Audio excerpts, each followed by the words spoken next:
Welcome everyone to our Community Trusted Police series on public safety. I'm Cameron Deal, the Executive Director of the Utah League of Cities and Towns, and we appreciate you joining us today for part two of a three-part series that we're doing here at the end of the summer, talking about a variety of issues and topics that matter to you as local governments, as well as to your residents.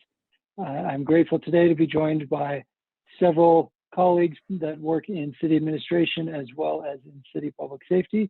And before I turn it over to John Park to introduce them, let me take care of a couple other quick introductions. I mentioned that this is part two of a three-part series. We had one last Monday. We'll have one next Tuesday. So you can take Labor Day off. Our law enforcement folks will be working, but from a town hall perspective, you can tune in on Tuesday rather than Monday at noon for part three. We also have our annual convention coming up in just under a month. It's hard to believe that summer is basically over now, but that'll be September 29th through October 1st at the Salt Palace in Salt Lake, where we will also continue some of these conversations around community trust in public safety. I also, for those of you who are members of the Legislative Policy Committee, we will be updating and sharing the Love, Listen, Lead resolution for your consideration at LPC on Monday, September 13th.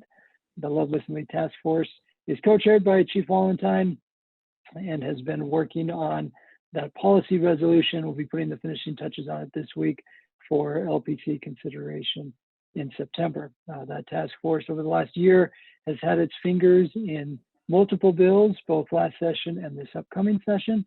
And in fact, that was really the cause for this town hall, is many of the issues we'll be discussing today arose in past legislative sessions, could arise in the upcoming legislative session, and we saw this as an opportunity to have a discussion about what these terms mean, why they're important, and what you can do in your city that can both balance the needs of your public safety officers and support them, and also balance the needs for improvement and areas where we can enhance trust with the community. So with that, John, I will turn it over to you to introduce our panel and request that if people have questions, just throw them in the chat box or in the Q&A and we'll answer them as we go along. So panelists, thank you for joining us. John, take it away. Thank you. Thank you. It's good to be here today. I would like to welcome everyone. Today we'll go as, you know, one of the first part of this will be Chief Ken Wallentine. I was looking for, as we were discussing some items in Love, Listen, Lead, it occurred to us that there are certain terms dealing with law enforcement right now that are hot buttons, such as Garrity, qualified immunity, things like that. And that it is important for our elected officials and administrators to have an absolute understanding of what that means. And so I was looking for someone to be able to present that, someone with you know, the background of an attorney and understands police departments and you know, can talk more on my level, that because he spends his first half of August in Sturgis, South Dakota. And so I only found one person that fit all of those. And so Chief Ken Wallentine, West Jordan Police Chief, is going to talk a little bit about those items.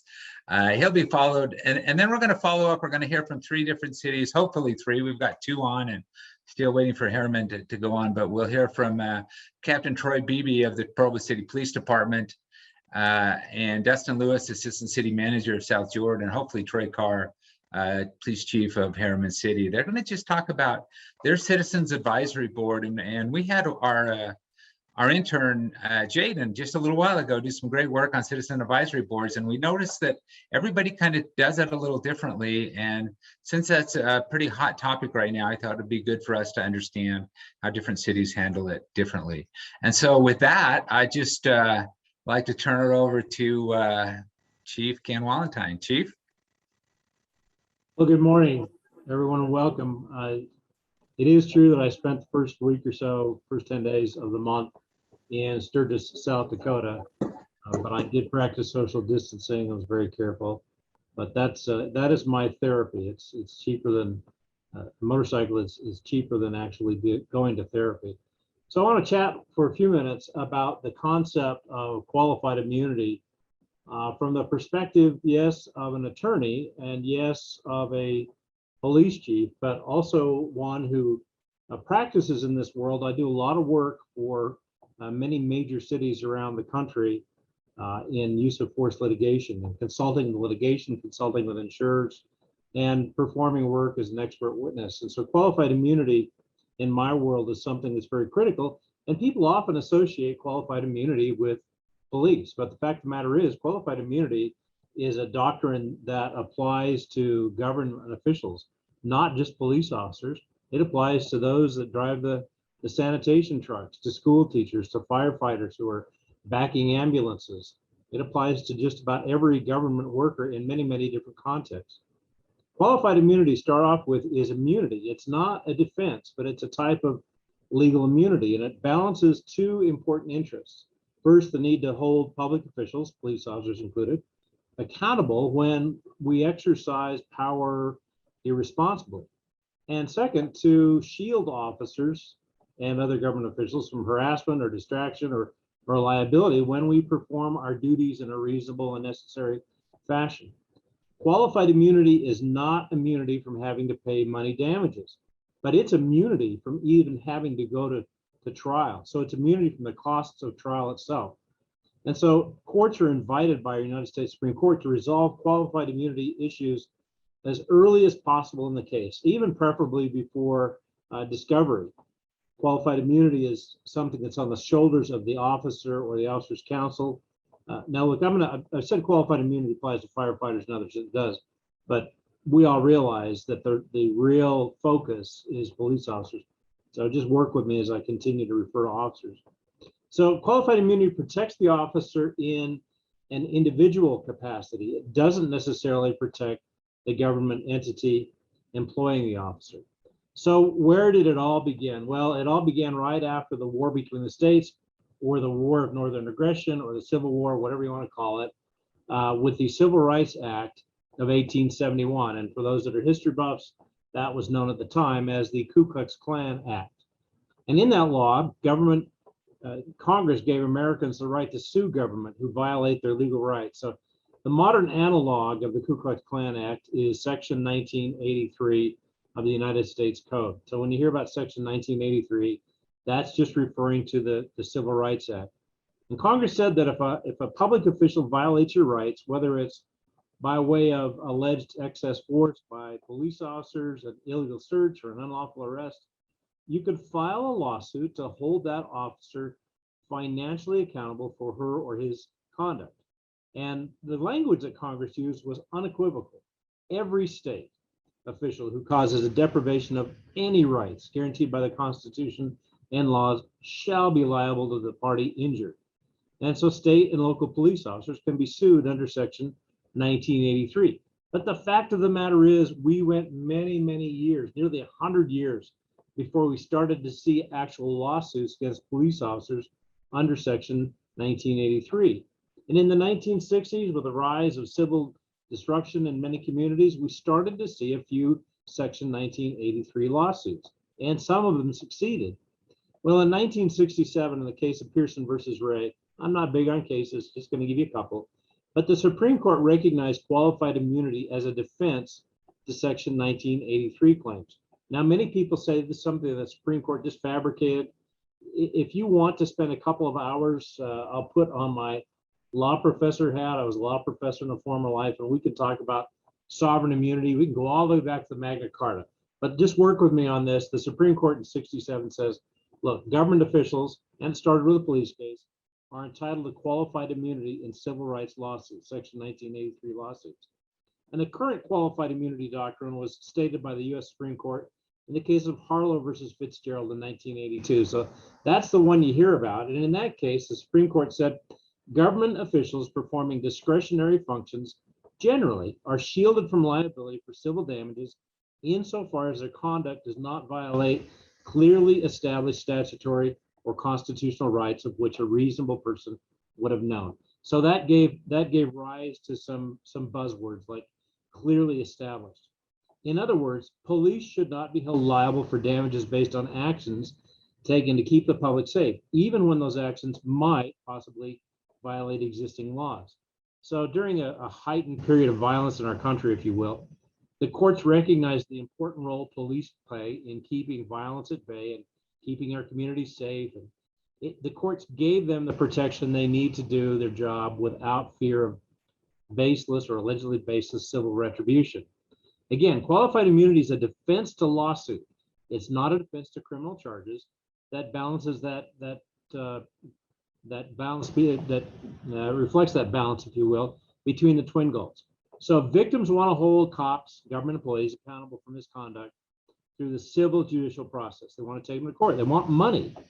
But simultaneously, if we allowed unchecked civil lawsuits, that could create a chilling effect on beneficial police behavior and cause government officials to devote undue energy, undue financial resources to litigation rather than protecting public safety.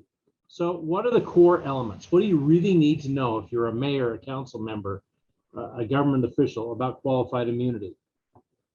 So as I said, qualified immunity protects government officials against lawsuits for violating constitutional rights unless that right was clearly established in an earlier case. So what does that mean? Well, the right must be clearly established so that a reasonable police officer, deputy sheriff, highway patrol trooper would have known about it at the time of the alleged violation. The Supreme Court has held that the use of force by police and correctional officers violates the Fourth Amendment when it's excessive. And that's why we go to court, to determine whether it's excessive. So the Supreme Court said this: while qualified immunity does not require a case directly on point, in other words, there doesn't have to be a prior judicial decision that's exactly the same, the court does require that existing precedent must have placed the statutory or constitutional right in question beyond debate.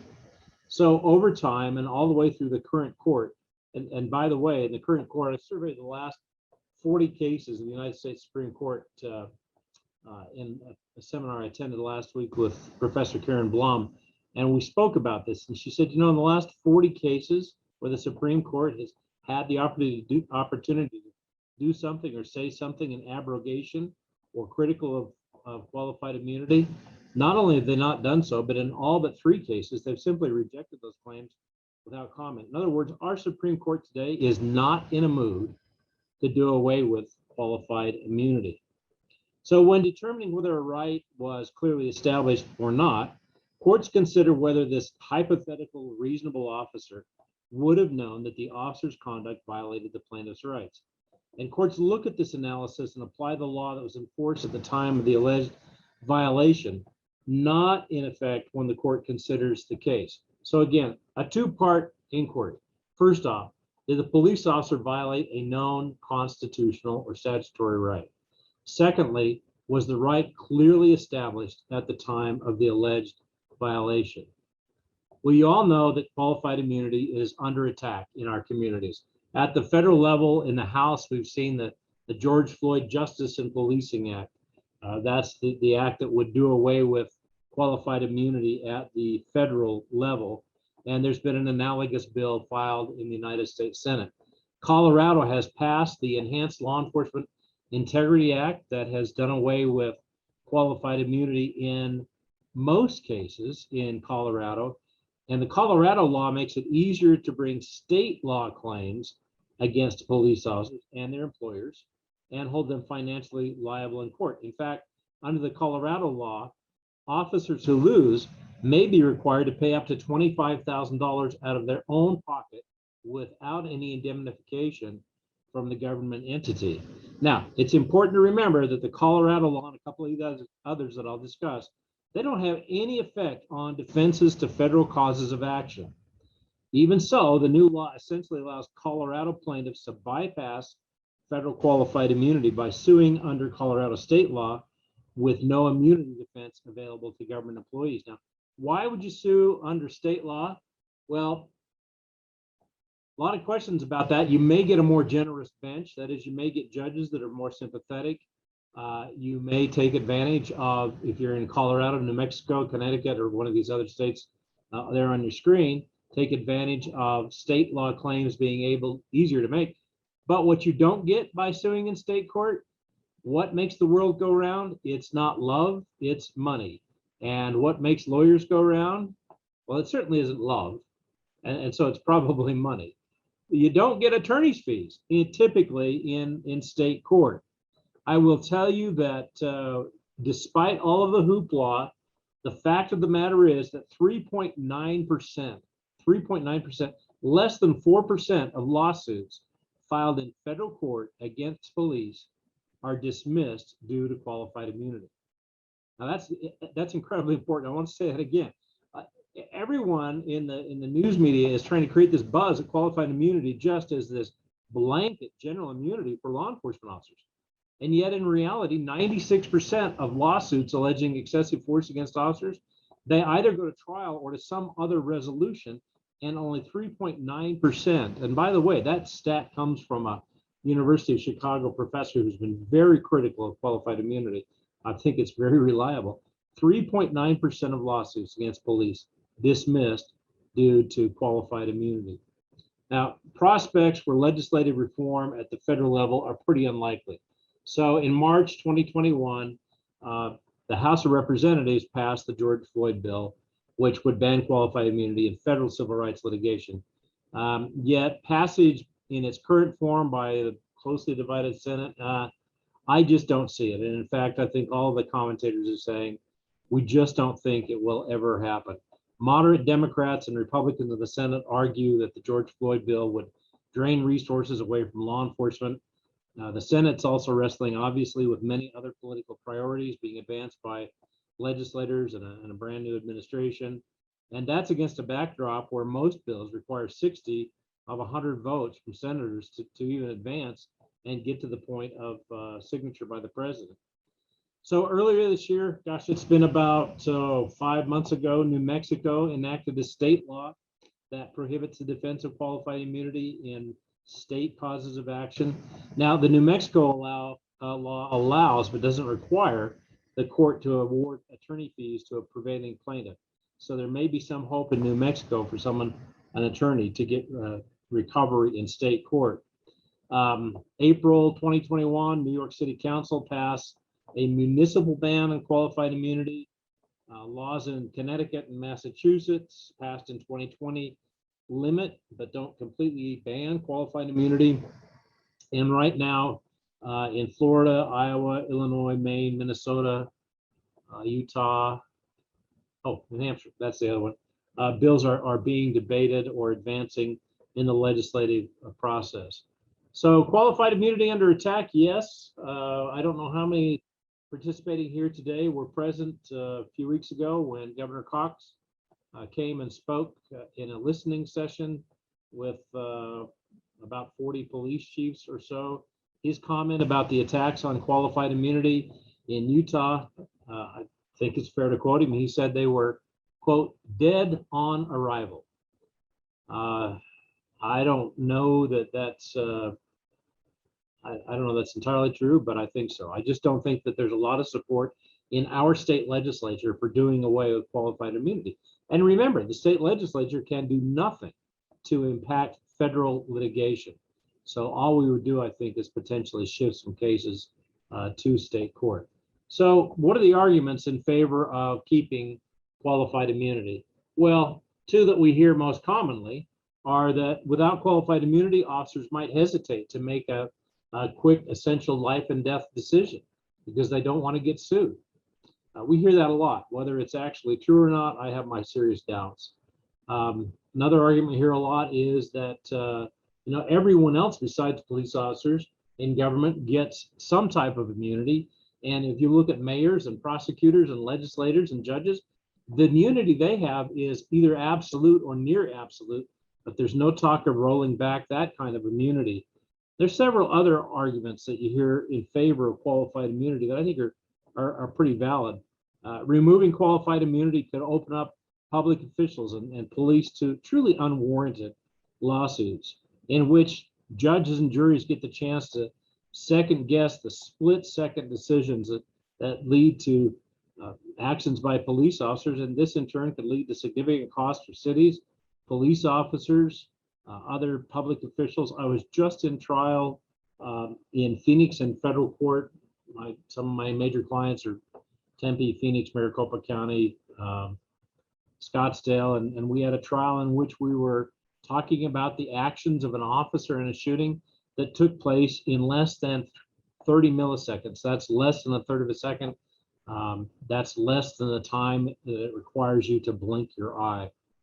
Another argument in favor is that cops and other public officials, they need qualified immunity to carry out their jobs. Police officers perform vital tasks that often do require truly split-second decisions in stressful conditions. To quote Justice Rehnquist, conditions that are tense, uncertain, and rapidly evolving.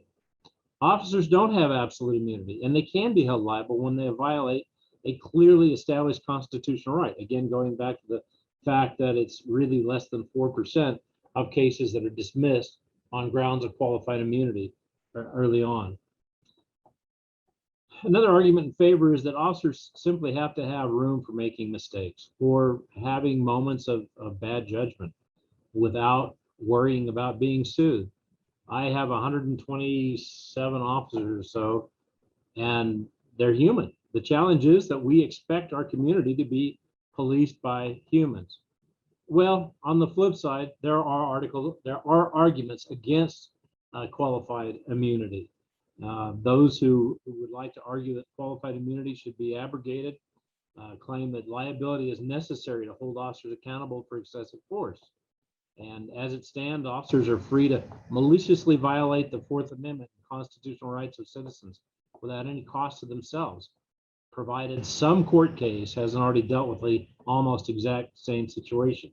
So they argue that that clearly established requirement makes it difficult to hold officers accountable.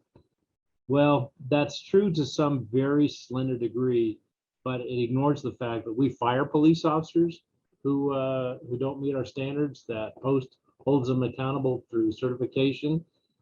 And frankly, it is not altogether that difficult to hold officers accountable in other ways besides federal civil rights lawsuits.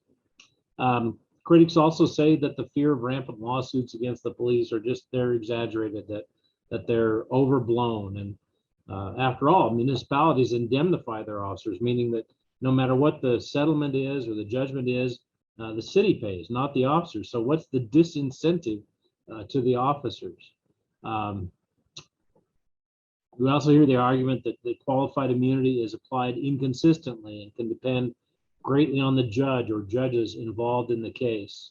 One federal judge in the Fifth Circuit has argued, quote, a court can almost always manufacture a factual distinction when determining whether a previous precedent precludes an officer from getting qualified immunity. Well, I think that's the strongest argument.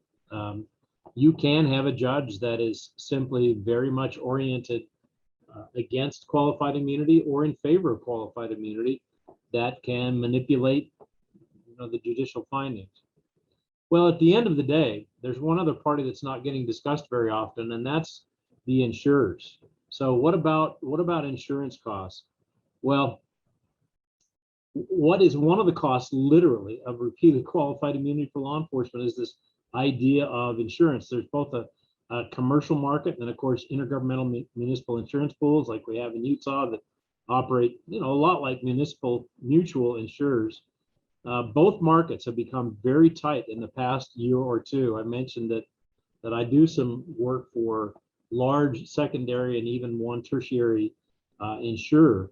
And the markets have become tight, premiums increasing and insurance becoming less available. We're seeing that particularly in Colorado right now. I will tell you one positive benefit that I personally have seen from Colorado's abrogation of qualified immunity. I've hired one Colorado officer and I've got 3 in the process right now. So if anybody here is a Denver police officer and you want a friendlier place to work, come on over. We'd be happy to talk to you. I think the markets are tight right now, not only because of increased police liability, but also because there's just a lot of uncertainty about what the future is going to bring in this particular field. And insurance operates best when risk is predictable. And right now, insurers are less confident about their predictions than they were until very recent times.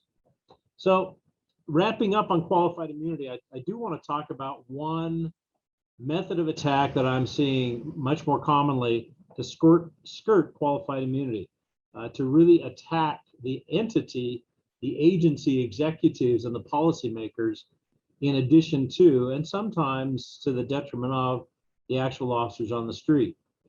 So here are a couple of examples from complaints in court, federal court complaints.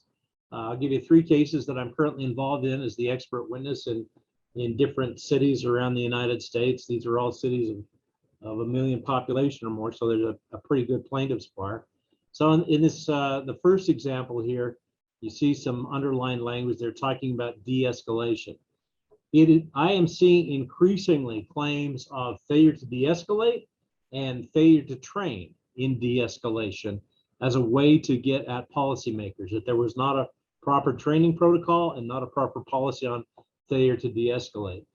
In paragraph 25, you see there, one of the more unusual claims I've seen. I think, frankly, this is going to get dismissed by the Federal Circuit Court of Appeals reviewing the case, that the officers failed to make a reasonable accommodation. So we've got ADA language getting mixed up a little bit there in failure to de-escalate. The other current sexiness, if you will, in this realm is failure to intervene. Of course, we've had some discussion on our Utah legislature. I'm working right now with Senator Iwamoto on this this very issue, failure to intervene. But we're seeing in almost every case that I have, I've got 12, 13 shootings across the country. I think when I counted up over the weekend, in 9 of them, there are claims of failure to de-escalate, failure to train to de-escalate, failure to intervene, and failure to train to intervene. So plaintiffs' bar is getting pretty clever about doing whatever they can to get at the policymakers. In conclusion, I'd just like to suggest that, you know, I hope that your agencies, your officers are training beyond anything else risk management. You know, we're trying to teach our officers to follow the advice of Hippocrates, the Hippocratic Oath, first do no harm. And in every case, we're hoping the supervisor asking, you know, is there a crime here? If not, why are we sending the police? What's our duty? And I would just ask if your agency teaches this concept of tactical repositioning, or that's the term that some officers really like, because it's better than walking away. It's better than doing nothing, or tactical withdrawal. But as we move forward, make no mistake, it's incumbent on us to try and defeat the claims that qualified immunity is this powerful blanket shield for police officers. And one of the ways we'll do that is by continuing to get better in how we deal with the public. So with that, I'm open to any questions. John, I think I kept to my time, and happy to answer any questions that you may have. And I'll also leave my contact information up there for just a minute on the screen. You're welcome to contact me offline. Yeah, Ken, that was great. Thank you. Very interesting. And I think there was a question in the chat box about how has Colorado law affected the retention of officers, and I think you answered that great, so I appreciate that. Would you take 3 or 4 minutes and talk a little bit about Garrity? Sure. Yeah. Speaking of, someone's got a disciplinary hearing coming up. Yeah. So right now, I think most of you are aware. Right now, I think West Jordan will probably be going it alone. We've got an appeal of a state records committee decision dealing with a Garrity issue. And you know, John, I wasn't planning on talking about this, but I did just speak with one of the officers involved this morning. The current context is this. We've got some officers that were involved in a shooting a few years back, and some spoke with the district attorney, some did not, but they all spoke, not surprisingly, because they had to under Garrity. They all spoke with our internal investigators, and the officers spoke in very raw, emotional terms. I conducted an interview under Garrity with officers from a very large police agency, one of the larger ones in the country, this last Tuesday when I was out of town working on a shooting investigation. And I will tell you that during that interview, the officer broke down and sobbed and was very emotional. And he made a comment. He said, "I don't want anybody to ever hear what happened here today."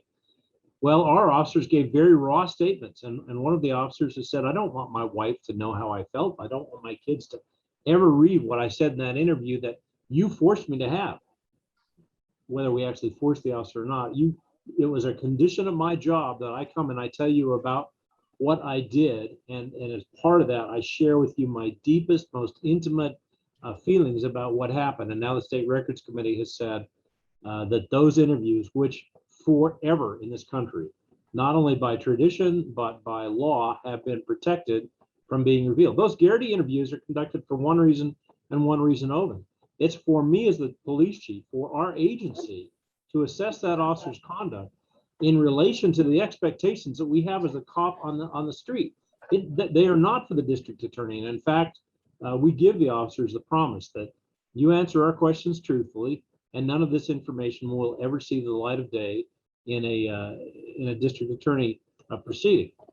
And now we're being told by the State Records Committee, "Yeah, we know that you said that. We know that's been the law, but we think it's in the public interest for them to see this." And so that's the context. That's the battleground, if you will.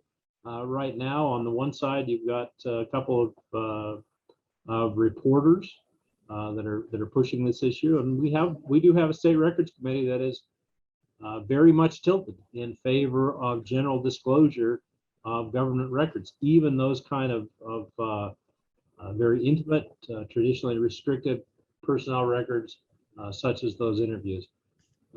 We'll certainly be asking our legislature to address this. We're trying to educate some legislators about this kind of unique area of law.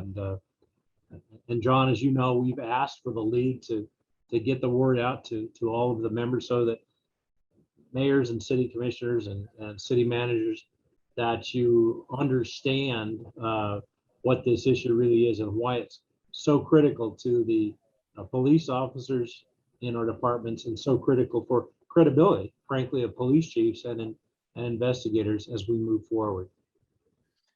Okay, and so, just to back up, Garrity is based on a case law that says that even though I did something, whether it was criminal or not, but I didn't feel comfortable giving an official statement to the district attorney or whoever, I can be forced, and this is not just police, right? This is really any governmental official.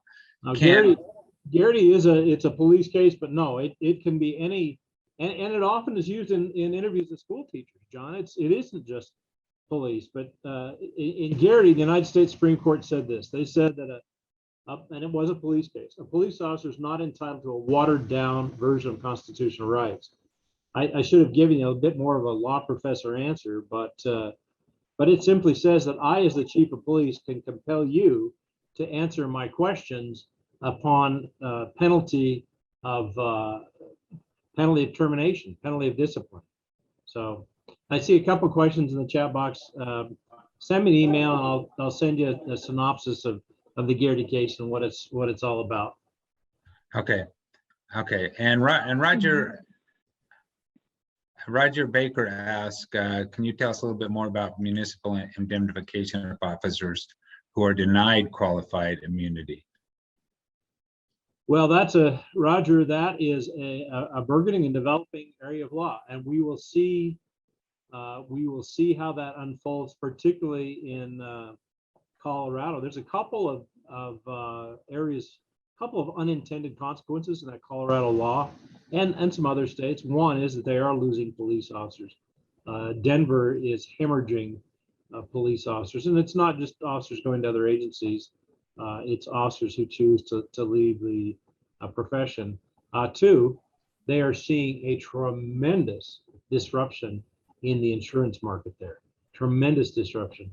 A lot of premium instability there. For now, I think that we will see continued indemnification. In other words, if an officer is denied qualified immunity and the agency has decided that the officer's conduct was proper, that we will see the agency indemnify or pay those damages. But if you're in a state like Colorado that says no, you assess those damages up to $25,000 to the individual officer, and most of our cops, frankly, they don't have $25,000 in cash sitting around.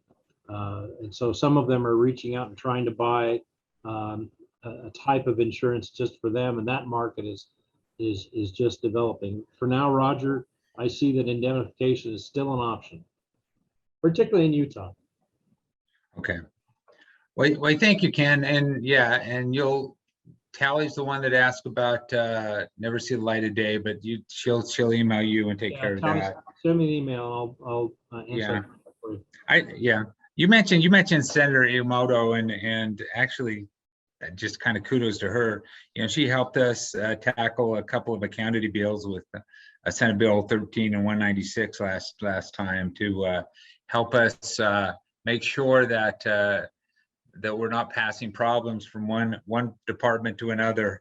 And we also passed a bill requiring de-escalation training, and you mentioned that as well. So I think we're on the right track. Cameron, I know you're tied into the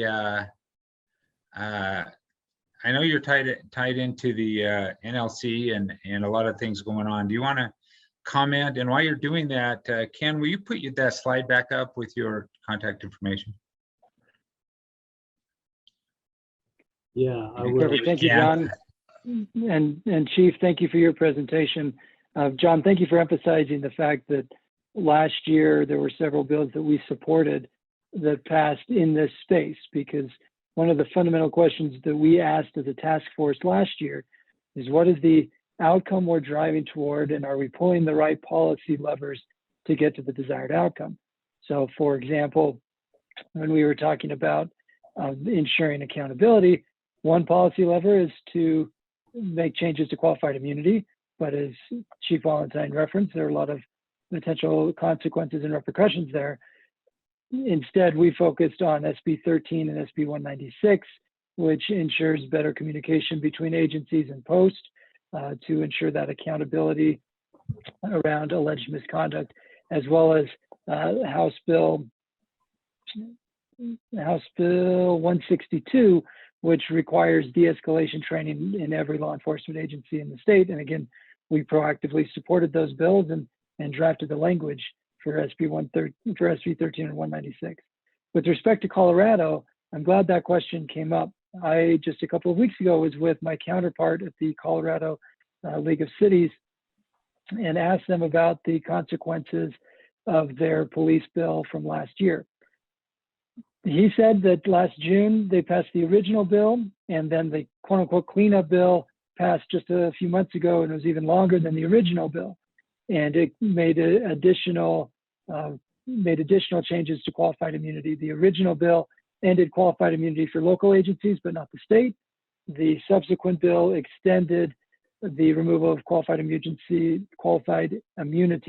to state agencies as well.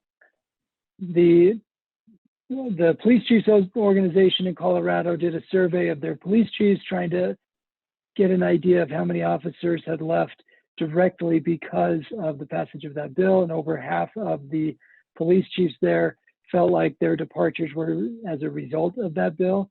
The Denver Post has done some analysis, and the Colorado Post Peace Officer Standard and Training has released some data about those who have left the profession. One interesting data point that I took away from my conversations with Colorado is that they have seen a major reduction in number of new applicants to law enforcement. So whereas a couple of years ago they had 2,800 applicants, this past year that number was just 1,600, and so a much smaller pool of potential applicants. So that's something we're watching very closely, is what happens in Colorado and what all the different consequences are as we consider potential policy bills in this upcoming session. So thanks for that, John, and I'll let you continue with the program. Okay, thank you. Chief and again, Wallentine, thank you. Thank you, Chief Wallentine, and I'd like to turn the time over to Captain Troy Bebee of Provo City Police Department. Thank you, John. Appreciate the opportunity to speak. Just a few minutes on our Citizen Advisory Board, how Provo does it. It truly is an advisory board. We're not a review board or a commission. It was formed in December of 2014 to cover 4 bullet points, really. Just to discover and address critical issues that the chief of police may have at the time, to build relationships of trust within our community, to train and do safety training with officers on how to appropriately communicate and interact with citizens, and to provide a forum for which the community can raise concerns and that those concerns can be addressed. How do you become a member in Provo? Nominations are open to the public. You have to be a citizen of Provo, or have a direct influence in Provo, like a business owner or a professor. We like our CAB members to attend our Citizens Academy so that they do receive a little bit of training about what a police officer does. Our neighborhood chair individuals will often be members, but we try to have have the CAB reflected a diverse side of our community. So we've had a writer, a professor, a nurse, a business owner, nonprofit leader, and a mental health worker, and then also a section of leaders within the cultural differences within our city. So all have been members in the past or are currently members of our CAB. We meet on a monthly basis. COVID kind of cut back on that, and it created a time where we were meeting maybe quarterly instead of monthly, and then some of those meetings were conducted even by Zoom or other methods. But we like to meet, if we can, in person the best. We have the meetings usually take place here at the police department. It's a chance for these members to bring up maybe concerns that they have, and or help the police chief with some concerns he may have. And it's been a very open forum. The advisory board does not have a whole lot of power or authority. It allows for the chief to still run his department, if you will. And it does provide transparency in that the citizens on this board go back and they are our biggest supporters in the communities that they represent, for the most part. Some of our success stories for how we've done it, our CAB has been, like I said, a big supporter in our bond for a new police station. They helped us greatly in coming up with different ideas and supporting that, and seeing the circumstances that we were currently in with our building. We're seeing that we needed some help there. They were asked to see whether we were doing a good job in disciplining personnel issues or problems that may arise. We provided them with some circumstances that an officer may find himself in trouble over, like having a dirty UA test, or maybe being rude on a traffic stop.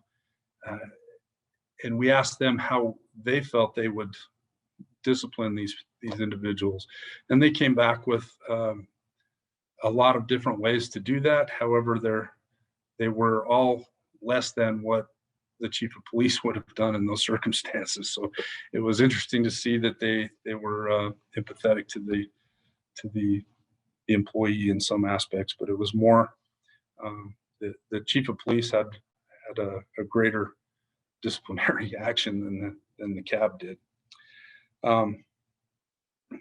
We have had different circumstances where we would review policy. So the chief asked the board what they thought of beards, police officers having facial hair, and it was unanimous that they wanted Provo City officers to be clean shaven, and that provided an aspect of professionalism within Provo City, unique to Provo City. That's what they wanted.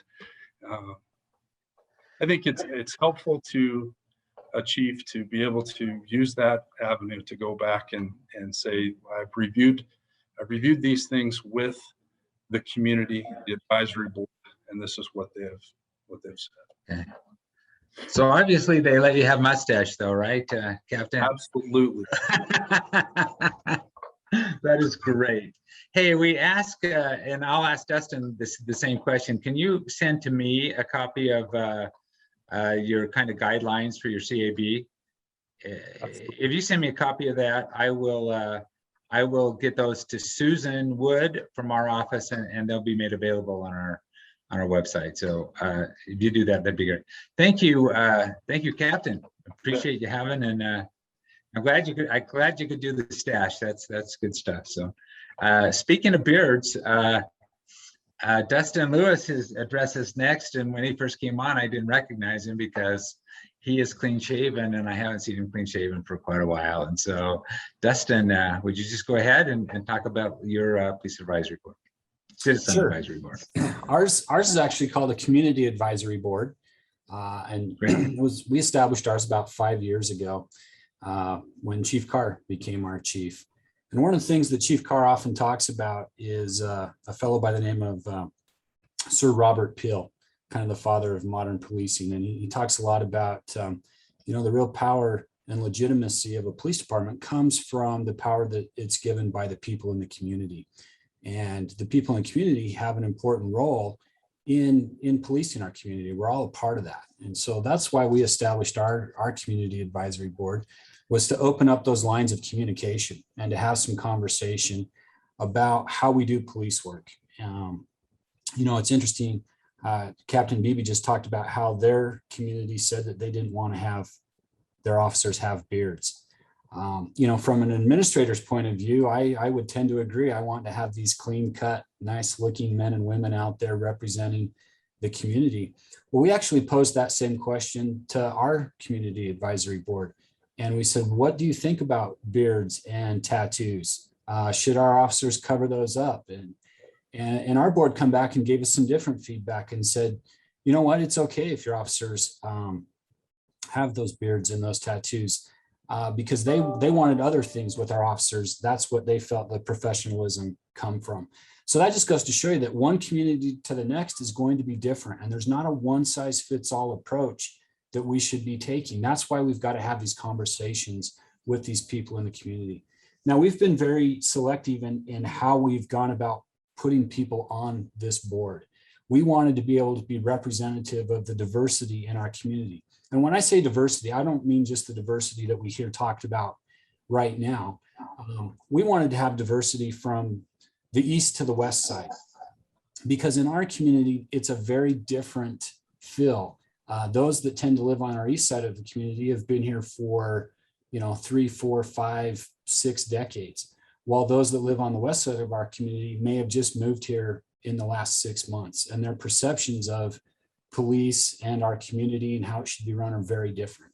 So we've tried to establish that point of view from where people live within the city. We've also wanted to have a difference of perspective between men and women in how they view our police force. We wanted to have people that were representative of the businesses in our community. So we've tried to have somebody that represents that perspective as well. So we've worked hard to try to recognize people that have lived here for a short period of time, long period of time, that kind of thing. Primarily, we try to have this community action or community board be our eyes and ears. Let us know when things are not going well in the community. Let us know when things are going well. What are people saying on social media? They report that back to us.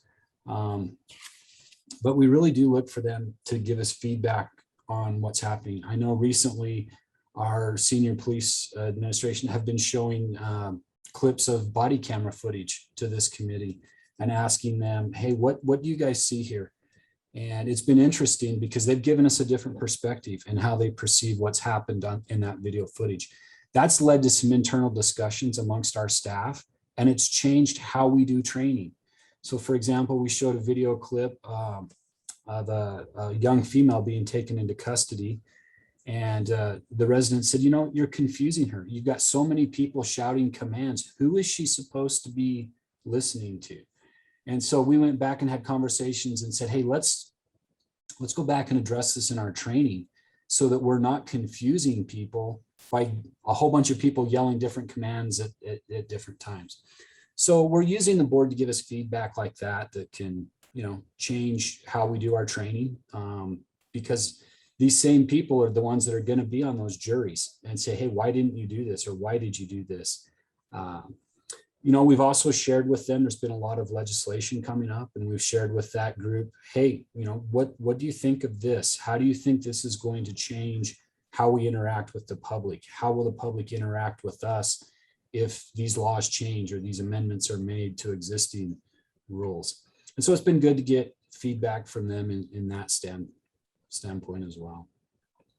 I don't know if there's anybody else that has any other questions. I see a question that come up. How many people do you have on your boards? In South Jordan, that's limited to 8 people. We currently have 7. And like I said, we like to have as much differing view and opinion on that board as possible, but it is capped at 8 people. Great. You know, what I've learned, I think, from both you and Troy, first of all, Troy, how many people on your board? All right, finding the button there to talk to 10. 10, okay. So relatively the same size. So thank you. You know, I think a lot of times when we talk about community advisory boards or citizen advisory boards, we kind of, you know, step back and think that they are going to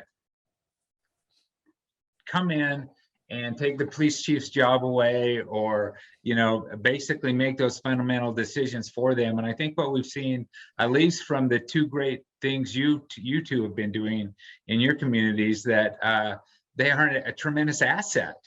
I love the way you both talked about bouncing things off of them and changing training and actually listening and being able to now see problems from the community's perspective and helping your police understand that. I think that's a tremendous asset to your community. So thank you both.